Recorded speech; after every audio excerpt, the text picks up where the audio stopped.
All right, guys. Semi-finals time. MAXPAX in the top left side. The Danish wunderkind. The man, the myth, the mysterious, the wonderful, the incredibly fast multitasking MAXPAX. He's playing Liquid's Cure, though, and Cure is very good recently. I always admire Cure's organization, his unflappable nature under pressure, and he's going to be so popular right now, these concussive shell openings. These concussive Marauder openings are so popular, and specifically the 3 barracks build off of it has been finding massive success. But I imagine one of the first guys to shut this down will be MAXPAX, because he's been playing against Beyond in the weeklies. He's been playing against Cure. These Terran players that are doing this build, Clem even, I think, mixed it in. So I think MAXPAX will be one of the first players to shut this down and show people how to shut it down, just because he's getting so much exposure to it. He's playing against it so very much.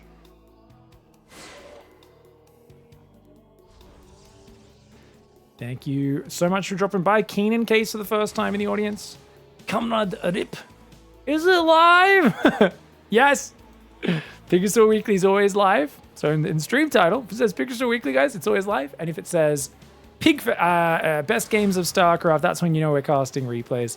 But really exciting today, man, to see a bunch of good games. And, oh, man. Oh, he'll survive, but barely. Or she'll survive, I should say. 21 hit points. Other Adept goes home, Twilight Council, and a battery goes down. Players were skipping the battery. Recently, we saw a game the other day where the Marauders came and killed a Stalker and 4 probes. And a lot of mining time. And it was a really bad start because the Protoss players were getting so greedy against this.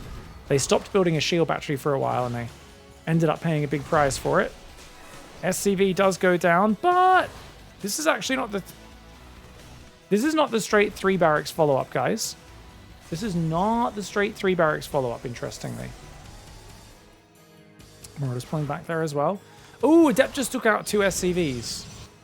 Oh, okay. Because the one in the main got the one building the factory. This killed the second one.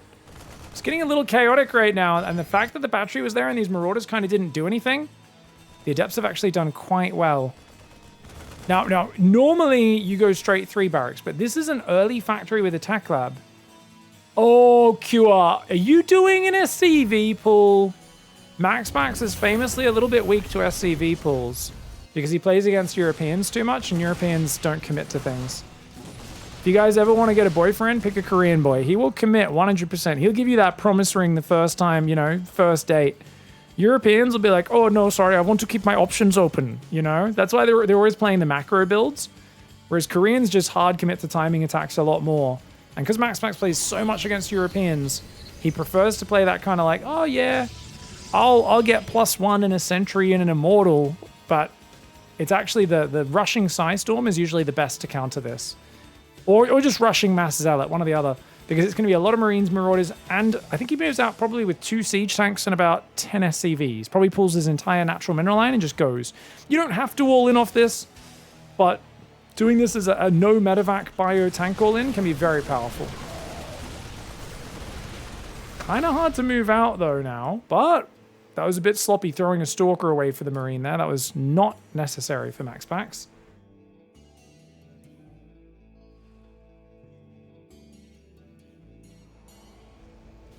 Engineering Bay does go down as well as the 3rd gas. These are signs of him wanting to play a longer game. The Starport being the most important one. All right, so he's just going to play a super safe build as Cure.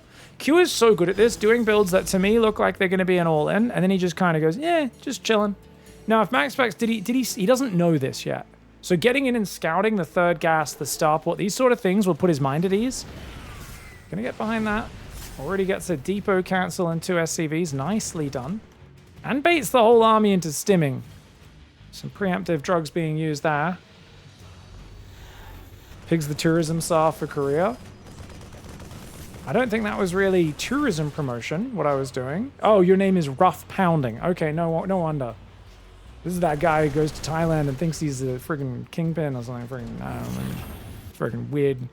When these weird guys like going out there and having weird habits. Bloody guy in the chat. Sorry, I'll stop making it weirder than I needed to. Anyways, no, much love, guys.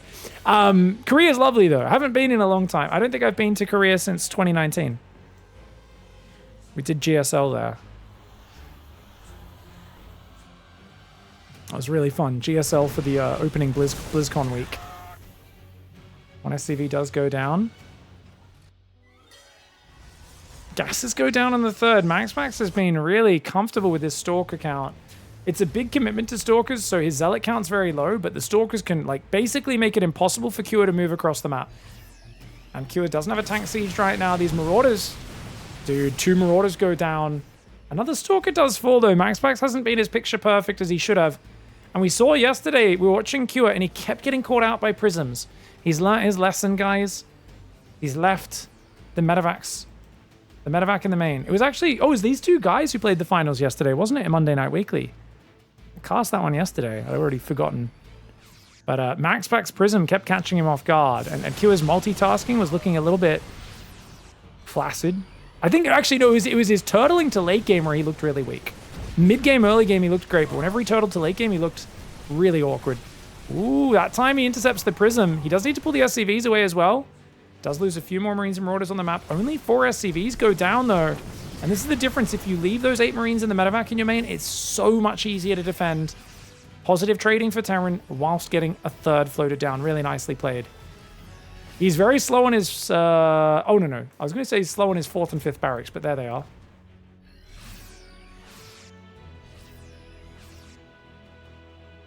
What's wrong with going to Thailand, Big? Oh, I mean, there's a lot. Thailand's a great place to go. But everyone knows there's a certain type of weirdo that goes to Thailand as well. It's okay, Rainer, you're not a bald 50-year-old white man. It's okay.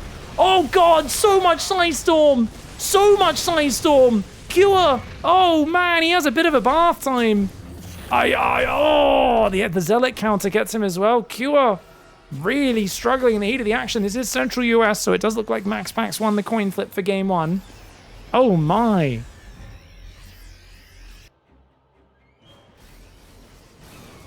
Tank sieging up. 5th tank's on the way as well, so Kua's going to play this turtling to late game style. But this is where Kua looked really awkward yesterday in his TVP, where he would basically get to a decent spot, and then at this stage, it would be he kind of confused about what he's doing next. He's going double Ghost Academy right now. His bio's in front. This was the main criticism I had of him yesterday in the finals, is his bio was not far enough in front. Here we go. Bio needs to start a step back. A bit slow on the stim pack. You need to bait those charge zealots charges out way in front of your siege tanks so you've got room to retreat. And this time he's done a better job on it, but unfortunately he pulled out of position. And the new Warp Prism is causing him big issues in that natural. Goes for a massive warping in the main. Oh, you gotta respect this warping. And now he's gonna shove the front because he's forced Kua to respond. MAXPAX just running a clinic here on how to pick apart a Terran player with your superior multitasking and just make it so Kua can't be everywhere at once. It's really hard to deal with just the dynamic nature of that Warp Prism pressure, and MAXPAX found such success with this in the finals yesterday. The Prism's still alive? You're kidding me, mate. Another Zealot warping in the main. MAXPAX is on 4 base, double Colossus production, 2-1 upgrades, 78 workers behind this. Those Zealots are going to get recalled. At least a few of them do survive. Prism escapes to live and come back in another day. Rainer says, why is Kua Jester maxing in this below 6 PSL game when he could be camp maxing and winning the game by default? Well, the problem is like that tryhards like you in the chat, Rainer, you're always thinking about basically results maxing and you know, some people actually play for the vibes. So maybe if you could just shut the hell up and let him main, you know, his hit scan character on 200 ping on the Central US server and try to play Stim Bio even though it's literally unplayable.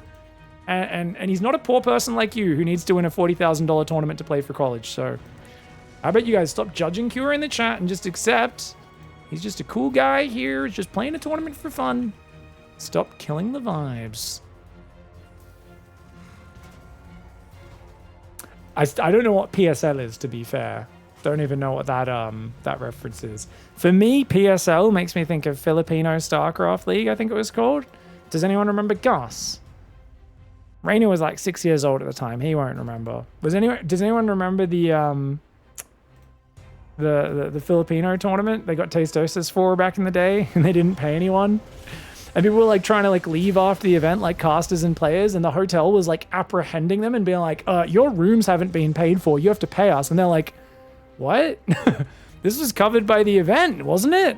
They're like, no, you got to pay before you leave. There's like police coming on and everything, and everyone's like, oh my god, where? And the event organizers like already fled the country. It was a fun event. That was a fun drama. 2010, 2011 StarCraft 2 tournaments were built different. Here comes the big push for MAXPAX.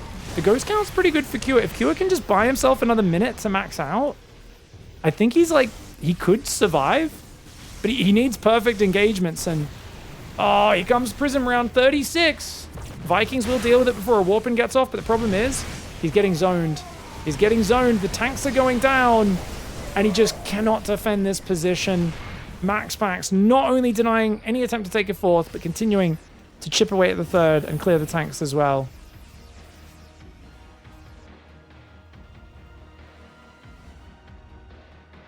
Pumpkin spice latte? Oh, pumpkin spice latte is a good man. We don't get those in Australia. I was really sad. I went to get one at the airport on my way out of Canada a few months ago. And they had just like a day or two before, they're like, the season's over. And I was like, what are you doing? As if you don't have any. Give me your bloody pumpkin spice. That stuff tastes good. I am a basic white girl. Deep down, for those who don't know. Give me a pumpkin spice latte any day. Colossus, High Templar coming forwards. Let's go. Bio Viking has a good angle. Dude, if he brings this game back, Kua is going to ascend in my eyes to a god of late game, but it's so multitasking and micro-intensive. It's really hard to handle the micro in these situations. He's done a decent job. The storms finally go down on the northern side. Those High Templar got stuck behind the army, and he does hang around in those storms a bit too long. 3-1 against... Dude, does he still not... He doesn't have 2-2 yet? Oh my lord, Q is so dead. We are watching an actual zombie in this game one, and he's going to tap out. He's way too far behind. All right, guys. MAXPAX crushing game one. Q in the bottom left. Q is looking a little impotent. It's so fascinating because at the moment, PVT is a matchup, and I totally stand by the analysis I've been giving for months, where Terran dominates in the end game. Protoss can absolutely dominate in the mid game. And as a result, we've seen today series, I've literally in the last 2 days, I've seen multiple moments where Protoss players get to late game and they look totally lost and like they have no confidence and they're just throwing armies into the worst possible fights imaginable because they're so afraid of letting it go to late game. But then I'll see Terran players who are like, oh, I've got to just camp to end game, but they just don't do it very well. They kind of look like they're lacking confidence a bit. The prisms are getting in. They're always getting pulled out of position. And like, so here's the thing that I was saying yesterday after casting that other Kua MAXPAX series is I wanted to see Kua keep committing to the siege tank production, but you've got to wall off. So if you're going to do a siege tank turtle style, say he's going to take this as his third, you'll take the fourth in the middle. So what do you want to wall? You want to wall off this side like entirely. I know that sounds weird, but if you're going to go up to 8 barracks, build the 3 barracks out here, have tanks behind them, or you know, like build eBays that have deepers. You want to completely wall things off, so that one side can be mostly defended by just a couple tanks, maybe a bunker, and then you can kind of have most of your tanks and bio with the planetary and stuff and kind of in a central area. But you also need to keep those Stim Marines and that medevac in that main the entire time until you've got like 16 missile turrets to shut down the warp prisms, which is obviously much later in the game. You don't want to spend that much resources too early on. There's the second prism, I think, that really made him come undone, and just how big the delay is when it wasn't his upgrades.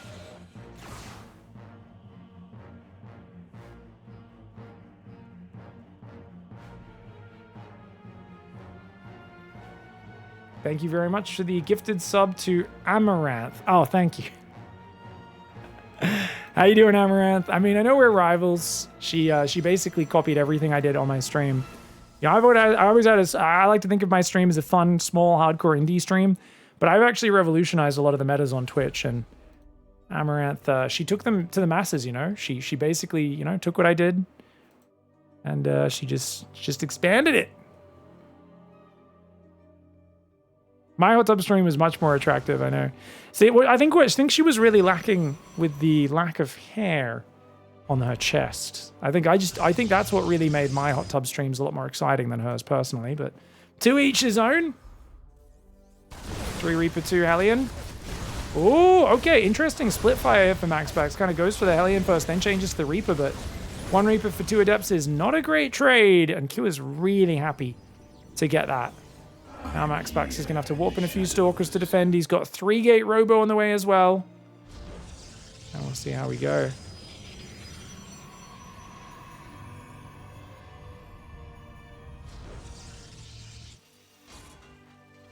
Banshee Cloak's on the way. Okay, back to Cloak. Now, Cloak is a tech which I think is usually useless against MAXPAX. Cure actually had some great success with it yesterday against MAXPAX where he slid in and killed, was it 11 probes? Some crazy amount of probes. Oh, there's one where he got 8 probes and got the Banshee out of there. So we'll see if MAXPAX is kind of playing safe against it. He's playing 4-gate Blink, which means he's unlikely to leave Stalkers at home. He's going to commit very hard to the aggression. Heaps of Stalkers there, though. The Reapers do go down. I think he realizes this is at least a 3-gate Blink, could be a 4-gate. And I would not mind a second bunker on that natural. Because on this map, they can run up here, blink down here, and circle your main. That's really annoying. I think this tank has to go over here, maybe. Probably puts it there. Third barracks is on the way. Hellions try to run in. But MAXPAX wisely leaves Stalkers at home and does start a third base. MAXPAX likes the somewhat non-committal 4-gate Blink, where he leaves still gets a third base always, but he can still rally those Stalkers across and find some nice damage. Now notice you can actually get 2 Stalker shots off before the tank fires a second time, but he did take the second shot there, which is why that Stalker's deep in the red. He wasn't shooting straight away. There was a bit of moving time as well.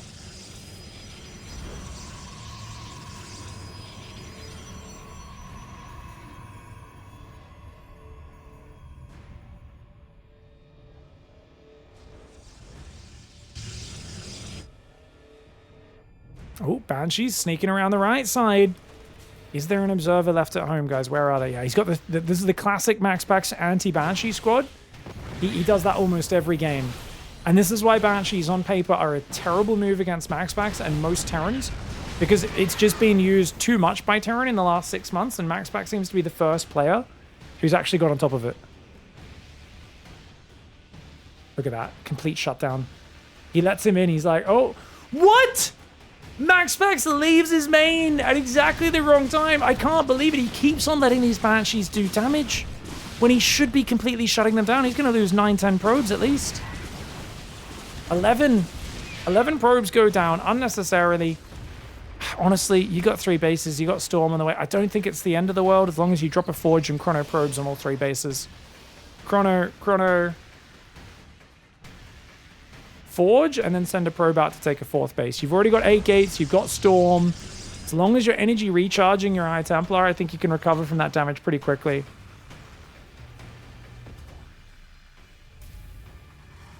Third command center coming up as well.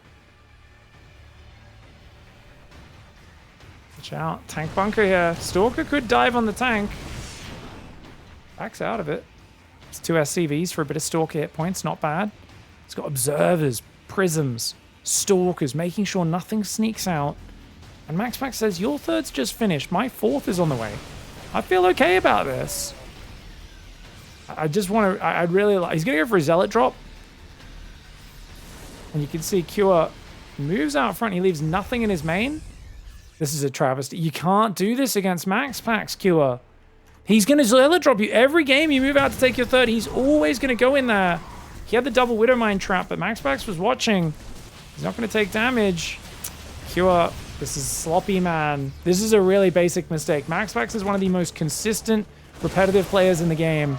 And he walks into Storm as well. Too distracted in that main base. Finally, the Zealots go down. He eats a big Storm on his 3rd. Thankfully, the Storm did kill one of the Stalkers as well, and he will heal up. Didn't lose any valuable units.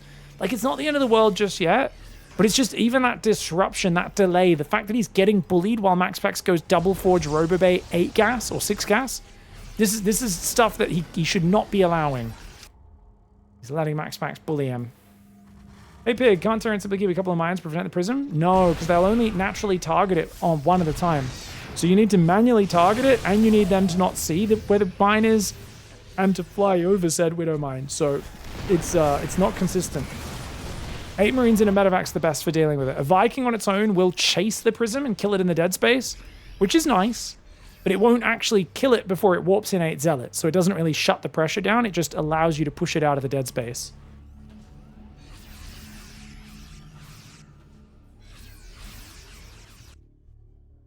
It's a good army now. 1-1 upgrades coming in as well as the second Robo. MAXPAX is getting a free pass to this later stage. 5 barracks pumping out now. Ghosts and Vikings. I think second eBay Armory will be going down in the next 6 seconds for Cure. 4, 3, 2, 1. We're on his camera right now, guys. Every second that goes by from here, he's got 500 minerals and gas.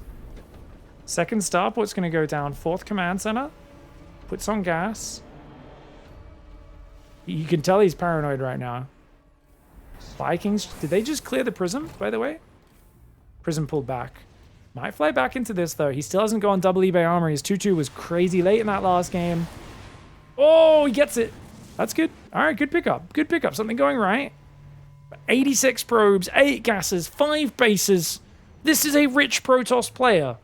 And it's one who is quite good at picking at you with Storm and Colossus. And remember what I said, I want to see a solid full wall off on this right side. I think that's quite essential, is walling off either there, or you could do like a semi-wall, I guess, between here and here, maybe. I don't know. I really think that's a very big thing that helps out a lot. Only 1 turret on the left. You need another few turrets if you really want to make sure you're fully zoning prisms. So you know there will be a new one coming out soon.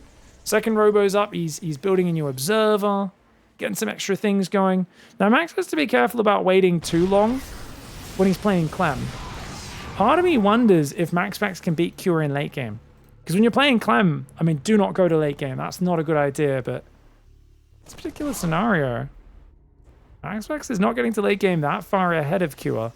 2-2 finally starts there for Cure. Would have liked that a little bit earlier.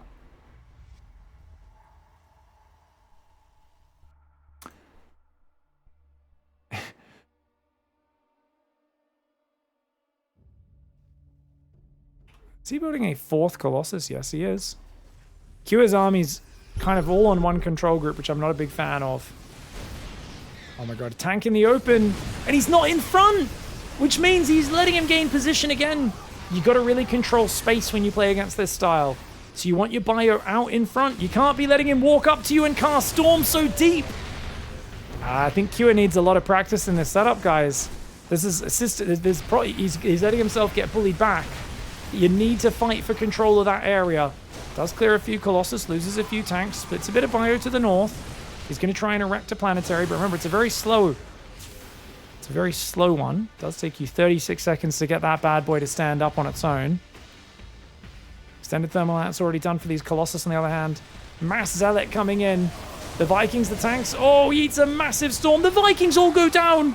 Cure stands his Vikings in the storm. And that is a problem. He's not been EMPing out front. He's not been able to focus fire these units. Cure's micro is just not good enough today. Not against MAXPAX. Even here on the US West server, he's a little bit better ping than the first game. I mean, okay, wait, hold. Maybe I'm calling it too early. The Colossus will get taken down. Losing all those Vikings was terrible.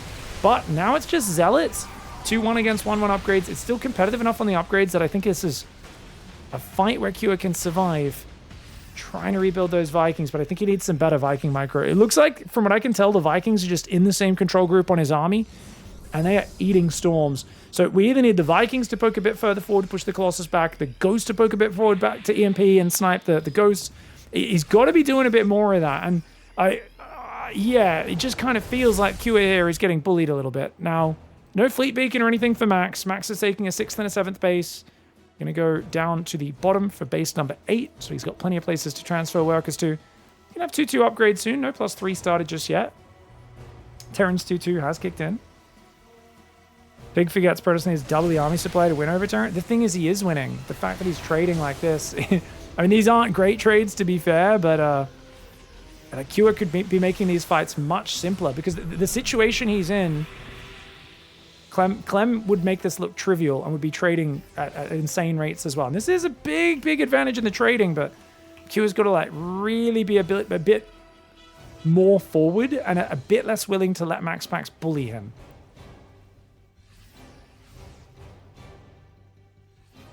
Cure is now going second starport, 3-4 more command centers, 3-3. Goes through out front. A couple good EMPs land. MAXPAX is going to go for a bit of a YOLO. High Templar getting forward for some nice storms. If you had some libs or tanks, it would be really helpful right now. Don't think there's any more storms left. MAXPAX a bit too clumped there. MAXPAX still has not pivoted to either Blink, Dark Templar, or Stargate, despite having a 90 worker economy. And at this point, MAXPAX is sitting on dead tech for too long. Kua does need to repair those Vikings soon. 1 or 2 more storms could ruin him. Oh, those ghosts, though. They took a big volley from the Colossus. Oh, no, his ghosts! Oh, my gosh, all of his ghosts just went down! He just got bullied back. He eats a massive side storm as well. MAXPAX punishing him, killing so many of those ghosts. And look at this, 4 more High Templar coming forward as well. Oh, man. The Bio Army's way too damaged. There's no Vikings left. There's still 2 Colossus there. The storms are still just coming in one at a time. And Kua does not have the ability to answer that. MAXPAX bullying him off his 3rd base while he's on 8 bases on the Protoss side of the map. That's crazy.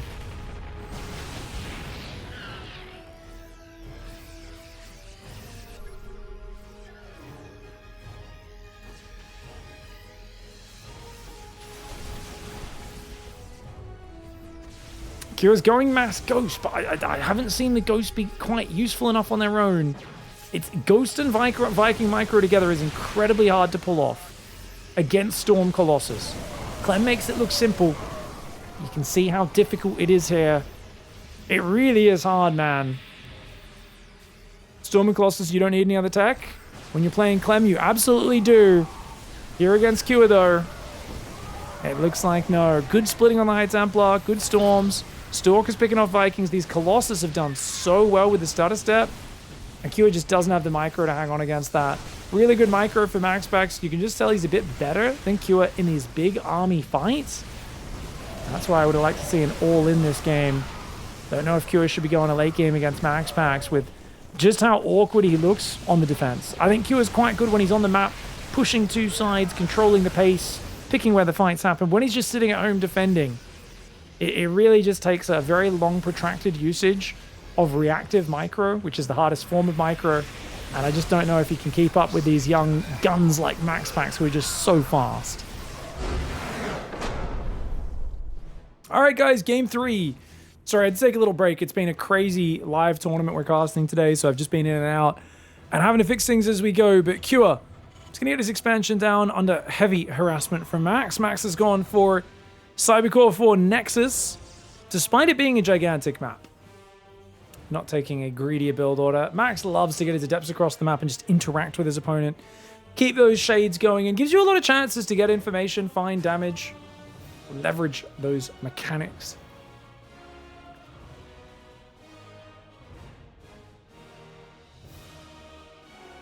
Last PvP final was MAXPAX versus Hero on November 4th, says Thorn.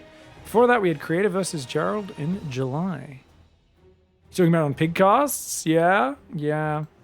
One of the ones I missed, I think, was a PvP. Heroes waiting in the finals for the winner of this. Hope Kua can make some magic happen, man. This map, I think, is very hard for Terran. It's kind of interesting, because earlier today we saw a Hero play against a Terran player who looked totally lost against him, like just had no idea what to do, and Hero's just shutting him down. This one, it feels like MAXPAX is shutting down Kua. And it's kind of healthy, because I think, you know, I every time I talk about balance, I'm very clear about what I'm saying, but a lot of people, I think, they hear what they want to hear. There's a lot of Terrans who hear Protoss is broken, and there's a lot of Protoss who hear Terran is broken, and there are definitely points in the matchup where it gets a bit crazy one way or the other. And I mean, Clem has gotten so good at getting to late game, and it just looks so one-sided there that it looks terrible. When you watch a lot of Clem games, when he gets to late game and trades 40,000 resources more efficiently in the Protoss, but when you're watching non-Clem, pretty much every matchup looks entirely different. And I think there's a point where you got to say Clem is not really a Terran player, he's a Clem player, right? Back when Maru used to defy the balance of the race and how matchups were played, you know, because he'd play his own style. I think Clem's kind of the same. Clem makes things operate in a way which they don't for other players, and Kua's going to have to find his own path to victory. The sadness of having Clem as the best player of your faction is you can't really copy what he does without just being insanely fast and good at multitasking.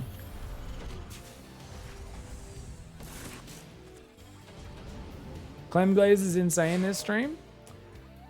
I mean, you are clearly the best ZVT player in the world, Rainer. And we glaze too, but the thing is there are 3 matchups, not 1. So you get a little bit, you get like a few sprinkles, but like, yeah, to get a full glaze, extra sprinkles, and like a jam filling as well, you got to be you got to get the trifecta, all 3 matchups, dog. All 3. That's when you become the real goat, the donut goat. Ooh, Hellion Reaper's gonna pull back. Widowmine's gonna do some boom booms. But Adepts get inside the base at the same time. Oh no. Oh no, Q is gonna have to do some serious multitasking. The Hellion Reaper does survive. I don't think he's even noticed this. He has no idea. Oh man. Oh, the SCVs are gonna surround. Taste my drill. Oh my god, is he attacking his own? I thought he attacked his own command center, but no. 6 SCVs go down for 3 probes. This is why MAXPAX likes to play an active style, guys. He's played 4-gate blink here. Yeah, he loses a few workers, but I don't think he cares. He's shut down the Widowmine drop for the most part. And now it's his turn. 4 Stalkers getting the main. SCV's getting picked off. This is an absolute mauling. Another one-sided series. MAXPAX is on a tear, man. MAXPAX and Hero both seem to have, like, figured some stuff out about PvT recently, where they're both mixing up. Sometimes Colossus, sometimes Storm. Sometimes third base with just a lot of Zealots, and you delay that splash damage till a bit later. But they've all learned from Classic. There is that really nice, it's not just a Colossus timing, it's not just a Storm timing. There is an early late game Colossus Storm timing where you can push in and kind of zone your opponent with Storms and wear them down. That's become so effective. MAXPAX blinks on the bunker and says, welcome to Goochville. Population Cure. Cure is not too happy about that smack talk, but when there's Blink Stalkers just picking off all your stuff, it is very hard to deal with. Hellion Reaper rolls into the base. They're going to not target the probes, which means the Stalkers will take care of that. Meanwhile, it looks like a Widowmine drop went in. Only got 2 probes. Oh, oh, get out of there, Max. Okay, Max stayed a bit. He just threw away a few Stalkers. Only 6 in total have gone down, though. He's still miles ahead. With a third base up charge coming in. Of course, he'll go +1. He'll make a sentry when he's done warping in new Stalkers, which I think he is for now. And Templar Archives. Okay, Templar Archives goes down. Interesting.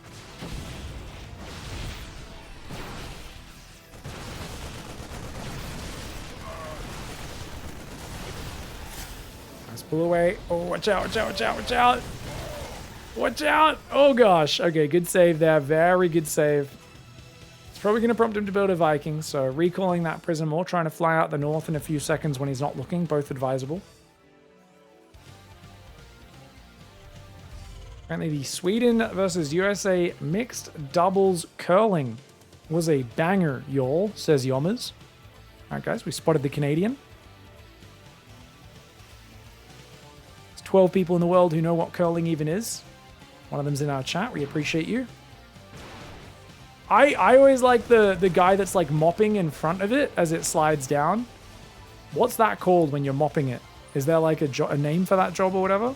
Because that always looks funny. The sweeper. Guess that makes sense. It's very descriptive. 4th Nexus goes down as well.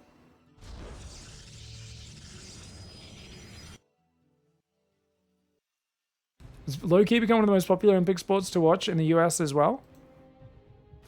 Is this like one of those fake news things? Like back when people were trying to hype esports and they're like, 97% of all humans make esports. They do an esports.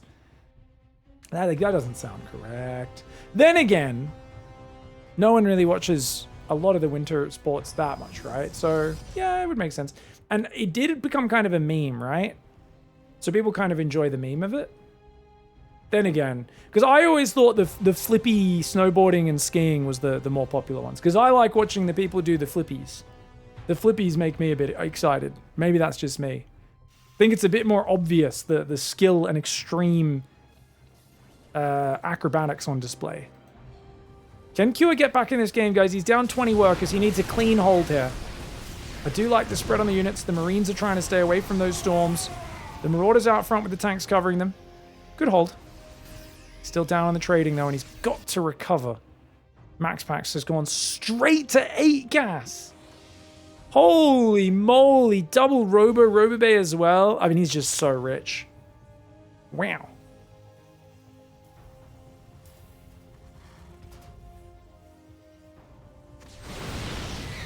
Stalk Eye Templar Archon coming in. Storm does land on a Widowmine, but not too much else. Eye Templar storming the workers would be really good here. And there we go. Does force those workers out of that mineral line. Zealots in the natural at the same time. Prism does bypass the Vikings, but Cure does keep them on the warpath. Should be able to chase that Prism down, and indeed does catch it on the corner. But 9 SCVs have gone down. The tanks have mostly been cleared. MAXPAX causing so much damage as he takes his 5th base. I think this is just a really one-sided series, guys. I thought we'd have some bangers today. The real banger may have been the Bulmiolja Patches match. Was actually my favorite match today. That being said, I think MAXPAX, since they got rid of Shield Battery Overcharge, is very Vestal style of PvP, I want to say, has gotten heavily nerfed. And Hero was really struggling against him back when Shield Battery Overcharge was in the game. But ever since that's been removed, I think Hero has a really good chance of beating MAXPAX because all of his cheeky all-ins and crazy builds work a lot better. Now you might be wondering, what does Vestal mean? I mean, like, you know, you guys know. Rome nerds, you know, you guys know what I'm talking about. You see, I'm now using little placeholder words rather than saying virgin up front. The Vestal Virgins, man. The bloody Vestal Virgins, bro. I'm saying MAXPAX plays PvP like a bit of a virgin. Bit of a European player who wants to play a bit conservatively. And he does, I mean, remember, he was the guy who invented One Gate Expand, basically. Popularized it, showed you could defend pretty much anything with it in PvP if you're a god like he is. And now he's having a bit of a cheeky perv, which I hear the Danish are pretty keen on. They like watching from the shadows. The Ghosts and Marines are like, what the do you guys hear something? I don't know, man. I hear some sort of weird Hey, what is that? Mineral field. To be fair, I don't know what you've done to the AI on that observer if it's making those noises and enjoying watching that much. No cuck chair to be found here, except for the one that Q is about to sit. MAXPAX is about to sit Q down in. Turret's going to go down. He's got a very marine-heavy army. And that High Templar. Okay, good EMP. That was a really good EMP. Another one, pretty good. He's kept the storms mostly away. There's still a lot of storms in the back there. Q down 40 supply in this game. Desperately trying to survive. One good Colossus volley on those Marines and Ghosts will ruin everything, though. It's a mostly Marine Ghost army. It's so vulnerable. Somehow Cure is making the fight of a lifetime here. I think because 70% of MAXPAX damage was going onto the command center and the refinery. That was a pretty derpy engage there for MAXPAX. Cure makes a miraculous hold, but it is ever so temporary as he is so far behind. And there we go. MAXPAX going to finish off the series 3-0. Utter domination. Their finals the other night, last night, was actually incredibly close for the first 5 games. But since then, it has now been 5-0 in a row for MAXPAX after he activated the final best of 3 in the Monday Night Weekly. GG, well played. MAXPAX is on fire.